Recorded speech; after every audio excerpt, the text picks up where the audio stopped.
Welcome back to Heartrepreneur Radio, Heartrepreneur TV. I'm Terry Levine, and I want you to take a moment and really ask yourself, during the day, how much time do you spend talking, emailing, and listening? Three different areas: talking, emailing, and listening. Just notice your day. Are you constantly messaging at people on social media? Or are you hiding in your office or behind your computer emailing? Or are you really making heart-to-heart connections like entrepreneurs do, mostly listening and paying attention to see how your business can help someone else overcome their biggest issues? Just a little reminder, thank you again for joining us. I always have interesting and fantastic guests that I bring to you. And today I'm really excited about my guest. His name is Zander Phelps. And Zander talks about the skills to handle the pressure of daily life. So take a moment and ask yourself, what are some of the pressures that I have, right? We all have something that we feel is a pressure. And as life changes and flows, those things can change. So do you find ways to handle that? Or are you turning towards some external ways or habits, some that might be healthy, some that might not? Or are the answers to handling stress and pressure, like right in front of us, closer than we think? Zander's going to join us, and he's going to help us take a look at the pressures of our daily lives and some new ways that we can actually have more peace, fun, freedom, and ease in our lives. Zander, welcome to Heartrepreneur Radio and TV. Good morning, Terry. It's great to be here. Thank you. It's great to have you. So how did you get on the path that you're on? I'm always so curious, and I'd love to start there. Okay. Well, a number of years ago, I worked for television for a while, and high stressful thing. I was working about 100 hours a week to do some amazing things there. But I decided I was through with it, and I got all my things down to a backpack, and I was about ready to start traveling. And one of my friends said, "Hey, Zander, do you have a hack in your pocket? Like, as in a hacky sack, right?" So he handed me one, and I didn't think much about it, but I just started traveling. And but pretty soon that thing became my way of connecting with people anywhere I was at. I mean, like when I was first at the airport, my flight was delayed for 3 hours. So I just, I was about ready to read a book. I was about ready to sit down and read a book. And then I'm like, you know what? I'm just going to pull out the hack and start playing. So I started playing. Some of my flight came up and played with me. And then the 3 hours went by really fast. And we were automatically connected with this person. And a stranger became an immediate friend in a nonviolent cooperative competition game. So, I mean, that really launched me. That was in 1995. And, after that, I traveled to about 50 countries and just kept on. I would just, first thing I did was go put my place to find a hostel or someplace to stay. And then I'd go to the park and start playing and just met interesting people. But, it was a great connector. So that was officially launched me into the discovering more about play in general. But the hack was one of the key things. I love that. And so interesting because I use the word play all the time. So like clients of mine will say, I'm really struggling, to get leads, or I'm struggling to close a sale. I'm like, no, you're not. You're playing. And in the world, the more you play, in my experience anyway, the easier, the more joyful it is. And if you go into things going, I'm struggling and I'm frustrated, well, that doesn't sound like a fun way to live. What do you have to say to that out of curiosity? Yeah, well, I mean, you create what headspace you're in. So if you are frustrated, then naturally the world's gonna emphasize that. It's gonna be like, yes, you are struggling, you're having a tough time with it. And so play is like the default state. It's some place that, I mean, my interpretation is that we come here to play. I mean, that doesn't seem like anything else makes sense. But children, if you look at a baby when they come into the world, they have to play with everything to learn. So that for me is our default state. So I'm just like, if we can tap into that and recognize that everything can be playful, then therefore it is. So let me play devil's advocate because I had a client bring this to me. So I had a client say, going through a divorce, she is. I may lose the home that I've been in for 20 something years that I love so much. And I'm having financial problems with my business and just all kinds of things. How can you possibly say that I should be playing and going through life in a playful state? So she asked that to me, so now I'm going to ask that one. Well, I mean, I get the challenge of the game as it appears and how we run through it, and you can easily get swayed off of it. I easily get swayed off of my playful state, if you will. But the thing is once you start recognizing, find the little things that you can start appreciating and go through the whole thing of like, okay, well, this could be worse, or this could be this scenario. It starts giving that brain a little bit of opportunity for that other state to come back into play, if you will. So if you start off with that mentality, is there's always a way to find that silver lining, and then you start incorporating that into other parts of your daily life, it'll be your default state. It's where you'll come back to it. So yes, it is challenging at times, and that's what life is. It's supposed to be a challenge for you. But if you can remember that you can always find that playful state, and just there are little tools and tricks you can do to get your brain to remind back that default state. But yeah, I mean, it's a tough playground at times. Tough That's just playground. I love that. I love right. that. So what do we do if all of a sudden, there's external circumstances in our lives and we're like, I'm just so stressed. I don't know what to do. Some people stop taking care of themselves. They don't eat well. They're not drinking water. They're turning to alcohol or whatever it is. What can we actually do? What practical tools can we use instead of maybe unhealthy habits? Depending on what type of situation you're in. I mean, one of the tools that I promote, and I'm like, this is phenomenal, is I juggle. I juggle lots of times. Right? I mean, not only is I call it the ultimate brain exercise, because when you're actually doing juggling, your brain resets. It focuses as well as relaxes. Mm, It builds white as well as gray matter in the brain. I mean, they're finding all these amazing things about what juggling can do for you. So if I'm standing in a line somewhere, I'm juggling. I'm just practicing working my brain, and also entertains other people. So mm, that's pretty cool. But if you're in a situation where you can't do it, another great thing to do is hum. Is if you hum, it'll calm down your vagus nerve, and because it vibrates the back of your brain right here. It's a very powerful tool that's pretty easy to do. One of the things I do is I hum "Happy Birthday" to myself, because it reminds me of warm fuzzy times or whatever, and I come through the thing and I just, oh, okay, and I'll start giggling, usually to myself. So those are some tools you can use in different places. I mean, there's hand exercises you can do as well. There's different ways just to get your brain to default and go to different sections and remind you of different things else, just to take your brain out of the state you're in, because that's all it is when you're in a negative state, you're thinking negative thoughts. yeah. Your place where your brain is locked into, this could happen, that could happen, because our brain is a survival, that we go through the survival state, and that's where our brain looks for what's wrong and focuses on that. So if you can, disrupt the matrix, if you will, or find a way to just kick it out of it, then you'd be able to jump back to the other state. So Mm, I like that. I like that. I have a lot of toys. It's funny we're talking about this. Like by my bedstand, I have a Rubik's Cube. I have this little balls, these little rings that you have to put together. And uh, people have said to me, like, why do you carry toys with you? I don't carry them when I travel. I carry them on planes. Like it relaxes my mind. It also allows me to just really get focused because I have to concentrate. And I find if I'm doing that, I'm also just in a different state where I'm not thinking about what's going to happen tomorrow, what might happen, or whatever. Even on an airplane, instead of worrying, am I going to be late? Is my ride still going to be there? Whatever it is, I just focus on the present moment with toys. So I'm fascinated by this. nice. I I mean, really, toys.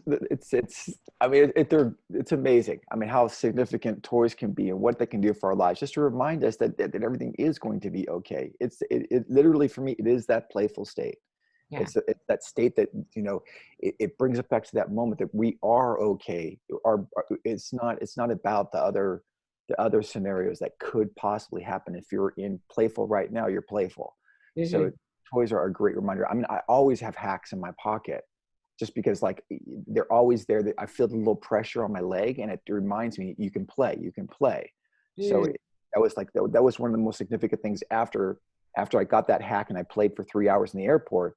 When I got to my seat on the plane, it was there. It was just going boom, boom, boom. And then, I was feeling into my body about how much exercise I received from 3 hours of, kicking around this hack out of midair and balancing my body, which is, again, extraordinary brain exercise. I mean, juggling is the best, as I call it, the ultimate brain exercise, but hack I call the ultimate physical exercise. It's severely underestimated as far as what it does for your bodies. So wow. Yeah, and you could play it anywhere. I mean, by yourself or in a group of people, and everyone's working together. Different colored uniforms. Nobody goes home crying because they've been crushed. It's a Mm, matter of working together to create this bond of interaction. It's mhm. very unique. And every place I went, I would try to learn how they played in that area. Huh. Right, I tried every sport I can get my hands on because I'm an athlete. I love playing. Right, but every time after that sport, I'd pull out a hack and get everyone to play hack, and it was always welcomed anywhere I was at. And it didn't take hard to explain it. It wasn't like complicated rules. Hey, you run over here, I'm gonna try and do this. It was a matter of just everyone got it immediately. So, and then once I learned how to make them, I learned how to make these things. I was able to gift them away to everybody. Like my first friend gifted me. My first, he was like, keep this in your pocket. It's gonna be the best gift anyone's gonna ever give you. I've given away thousands of them over the years. Wow. Wow. I got Right?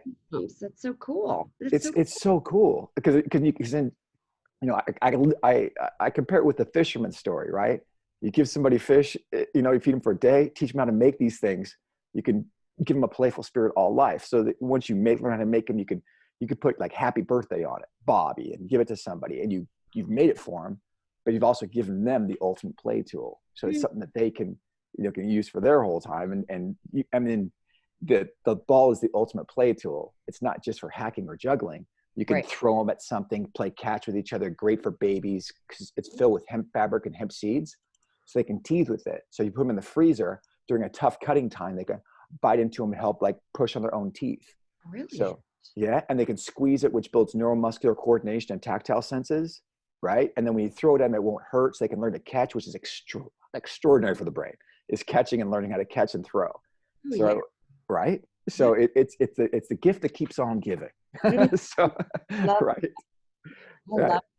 Yeah. So, what would you say? Because I know we talked about, like, the answers might be right there. What would you say to someone who, while they're listening to us and they're going, well, this sounds really great, and you don't really know all the stuff going on in my life? What would you say to them right now if they were sitting right in front of you? Because they Yeah. are. Hello. First of all, you are taken care of. You are loved, and you are safe. If you got to be able to retrain that mind to think, because you go down that negative path so easily, and the world can become overwhelming, especially now. Mm, I like watch on social media and thinking about all these people talking about how they are just making it, and then you get stuck into way you're not, and how you're less every time, and then all these other things coming bombarding you. So I get that. I empathize with that. I'm like, hey, but you've got to recognize that you in your natural state is always there. It just wants to be awoken up inside of you. mhm. So find something that can change up your pattern. Get away from the computers, go for a walk, just get some fresh air. I mean, find something that'll be able to change you up, play cards, do something that can just change it up a little bit. And then again, try to focus on the moments that make it life a little bit better, or a little that in your day there's always something that you can celebrate, and focus on those moments, and then that'll make the world more fuzzy, and then you start recognizing those more. The brain will start seeing those and start focusing on those, and that'll change your scenario up. It might take a little bit of time depending on how deep you are into it, and I mean, you can go down the rabbit hole pretty deep, and it's scary down there when you're when you're by yourself or you're just thinking things. But as much as we're access to, on the internet, we have access to all this social media negative stuff. There's also access to positive stuff too. Find something that you're interested in on the internet, or something that can change your mind that way. But I do advise people to get away from the screens if you can, because it can be very draining, and it can easily get distracted. So you want your brain to give that chance for it to relax, and then go back to that natural state. That's So, fantastic advice. all right. Fantastic.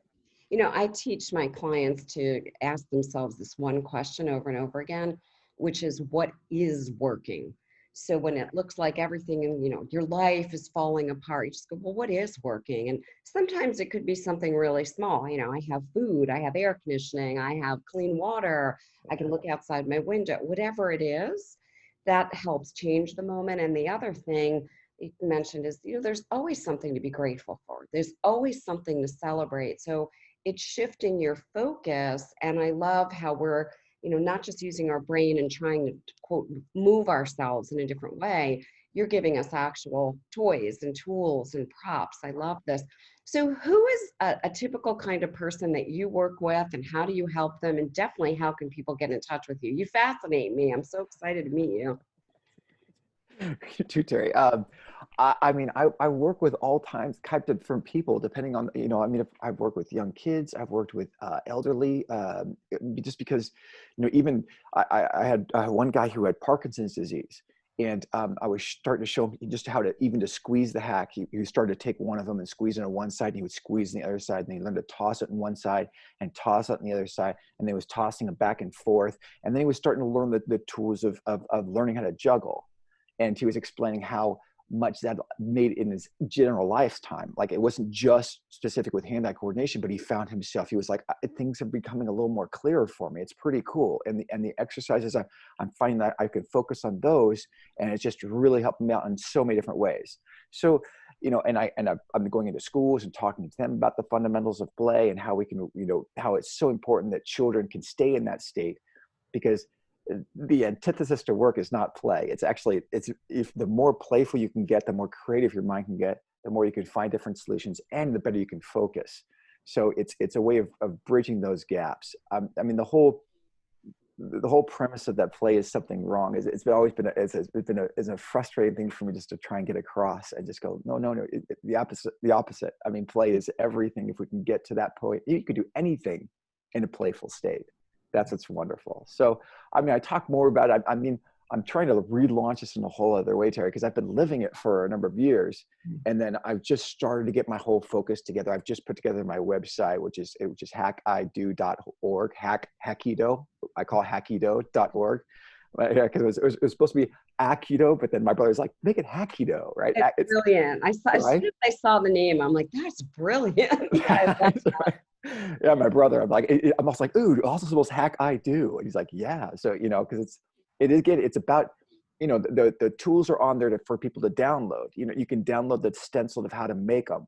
Mm. I have a short video section on there of how to juggle. Although I've just put together a whole course now, which just goes into more in depth in it and gets people a 5-day course, which a lot of people skip the actual steps of juggling. They try and just teach you to go to a 2-ball juggling and get frustrating. So I try and build on people's confidence and get them to know that they can do it. Because juggling is one of those things. Like, if you can have 2 hands, and you want to get into it, you should get into juggling. I mean, it's truly that extraordinary for people. I mean, if you knew how good it was, I tell people, if you know how good it was for you, you just juggle. You wouldn't even question it. And so it's just like, if you think you can juggle, you want to try and do it, you should get to that point where you can juggle. Just force yourself in. Oh, cool. It's funny. I'll share this with you. It's so funny we're talking about this. I think when I was in my 20s, I was watching a juggler, I think it was on TV or something, and I'm like, that doesn't look that hard, right? So I had tennis balls. That's the only thing that I had. Okay. And I remember, of course, it wasn't that easy like it looks on TV. And I remember I couldn't really do it. But every few days, I had left those tennis balls out. So every few days, I was trying a little bit more. Nobody showed me how. And all of a sudden, I started to figure out, like, oh, it's like kind of a system. And if you're really watching, it's all. I had so much fun. I remember I was laughing and I was having so much fun. And then somehow those balls got put away. And here it is, how many decades later, I've never thought about it again. And now you have me curious, like, I wonder if my, eye-hand coordination would do that. I'm gonna give it a whirl again. I'm gonna have some fun with that. Thank you. Nice. Yeah. I warn people about tennis balls. That's one of the things I'm like. Oh, that's what I use tennis right. balls. All right, tell me what I should use. Let's do it right. Well, there's of course, my number one tool is to learn how to make the hacks. That would be a better place right? to start.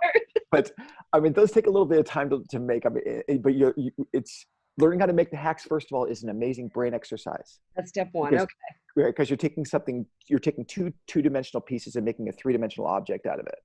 But you learn how to sew. So that sewing is a meditation itself. It's a left and right hand coordinator. So you're learning these really cool stitches of learning how to make this ball. So the whole process of making a hack is another brain exercise. Got it.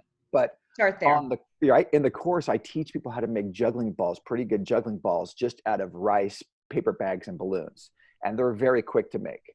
Okay. So, right? Versus, I mean, of course, buying juggling balls are the best because they're weighted and they got the nice feel to them. Right. But for most people, that's not really an option. You know what I mean? Like, so the problem with tennis balls is they bounce everywhere. Yes, You know, that is what right, happened. right, right. And then you're gathering tennis I balls and was stuff. running around getting the Yeah. They could bounce on something, break something, and you yeah, don't want that to happen. So I tell people they can also use socks. You can roll up socks, but they're they're also not round. They're yeah. they're kind of, so they're okay. Okay. Fruits, you don't want to use fruits. A lot of people are like, oh, start show people throwing up an apple or something like that. But then you're worried about the apple dropping. So that puts a Right. little extra pressure into your enjoyment. And then if you do drop it, then you bruise the fruit. So it's like, that doesn't work as well either. So That's just learning how to make them. I mean, it's a simple process of just stuffing rice into a bag and then cutting a balloon and wrapping around it. So great. You got me so curious. I'm going to be nice. trying this out. So folks should go over to I love that, Nice. .com, keto. .com or .org. It was originally .org, but a guy saw that I had a site, so he had .com and he gave it to me. And so now Oh, yeah, it was very cool. It's very nice. He was like, well, you see, you have a business. I'm like, oh, you're sweet. So now anytime somebody puts in .com, it goes directly to .org. okay, So, perfect. right. So I got both bases covered, but Perfect. I'm still working on things and starting to put more content in there and stuff like that, and adding. I mean, it's I'm wearing lots of hats right now, trying to put everything Literally. right, what you got to do. But I really want this information to get out there for people because that was one of my goals. Is like I call it Hakido is the path of play for me. I call it, that's the noun. Hakido is the path of play, right? So actually, I think that's the verb. The noun is the actual hack. Yeah. The verb is the path of play. The noun is the actual hack, because that's because you learn how to make it. Hack I do. You learn how to make this thing, and then you have infinite play possibilities with you all the time. And then you Love can it. pass. You can give them away to other people and change the world, if you will, change your own world. But also, again, when you're juggling, if you're playing around, it gives people the excuse to play themselves. You know what I mean? It's just like, every time if I'm in a line juggling like that, I don't know how many people come to say, oh, that's cool. Like, elderly, that's cool. Or, children are just memorized by it. Wow, juggler. Yeah. And I believe it's in our DNA. I really do. I think it's something that's that fundamental with us. That's like, everything is cool. Everything is fine. So, I mean, it's one of those things. It's our fundamental purpose. I consider play our Mm, fundamental I got purpose, that. Fun. right? Fun. Right. So Love it. it's that basic for us. So yeah. Beautiful. Thank you so much for joining us here at Thank you, Entrepreneur Terry. Radio and TV. You have definitely put fun back in our day.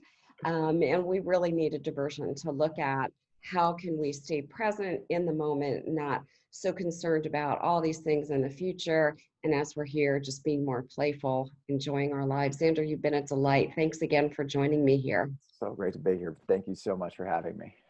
Welcome. And for the viewers, for the listeners, again, it's hack, then IDO, very easy.org, very easy.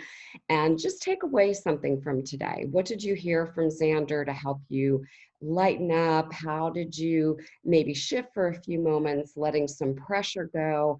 And really take a few moments and ask, how can I be more playful? How can I have more fun? And for you, our listener, our viewer, please go over to Facebook, Entrepreneurs with Terry Levine. It's a Facebook group. As soon as you get in, go over to the documents area. There are so many files, tips, and tools that many of our guests have given that are just sitting in there waiting for you to download. And Zander, love to have you over in Entrepreneurs with Terry Levine too, so we can all play more. Thank you for joining me here at Entrepreneur Radio and TV, and we'll see you next time. Bye now.